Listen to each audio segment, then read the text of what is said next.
Hi, this is Nick Lowry, my buddy Damon Corneli, and we're going to take a quick peek at basic Ashi garuma.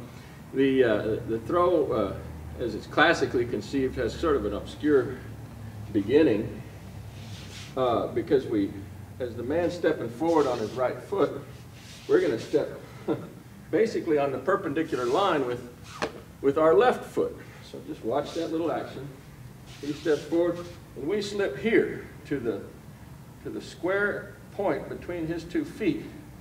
But we've done it. Let's do it end on with the camera. His right foot comes forward, and we step square. Bam! Right here. Now this is often seen in demonstration and whatnot done statically, where he's just standing still, and I just throw my foot across. Well, that's well and cool, but nobody really stands around too much. So here's the action. Boom! And now as he has any sort of action to start to come towards me or turn, that's when we have a nice wraparound. Now I did the high form of it, which is garuma right there. But the lower form is going to come down right at his ankle. So let's look at that. And we'll have Ashi garuma. So again, his right foot's coming forward. As it tracks, boom, I hit square to the line of his feet with my foot open slightly. As he starts to square with me, I rotate on the ball of that foot. I put my own leg in place, and I come just above his knee. This acts like a prop. So just like when we have propping action above the knee for Hiza, we're doing the same thing here. We're just doing it with the back side of our leg to make Ashi garuma. Unlike the earlier form I did when I wrapped up high, that's the garuma form. So just depending on whether you're touching here or you're touching here with your leg, you're going to have one of the 2 forms. So here we go again. Here's the right foot coming. As the right foot comes, we step square. He begins to react, and Ashi garuma comes out. Now, that's all well and cool, but it's almost never going to happen that way.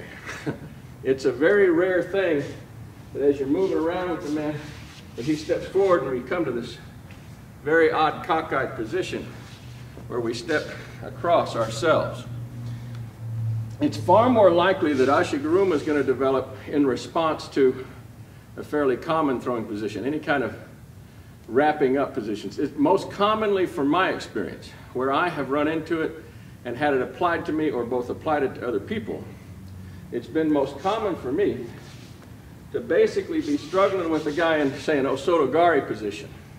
And I'm trying to make my osoto go, and then he pivots behind me deep, right here. And now you say, well, you could do harai here. Yeah, you could, and harai is a pretty good option, just to reap up and back. But if he's shoving you out at the same time, you'll wind up out here as everything goes. So you may wind up with harai. You say osoto.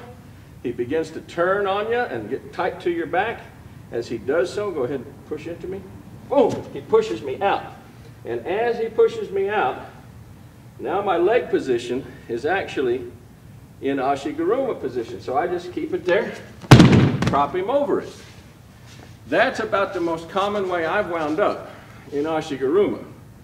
Rather than fabricating it myself, it's been largely driven by the actions of the partner I'm working with as they get into a defensive play. And again, you can't predict it. When I get my osoto happening and he turns into me tight, it may just be harai. Harai is perfectly fine too. But if the conditions are such that he shoves you out as he turns in and drives your body away, everything gets open in space and you find yourself out here. That's the Ashi garuma. And play with it, see what you find. Thank you.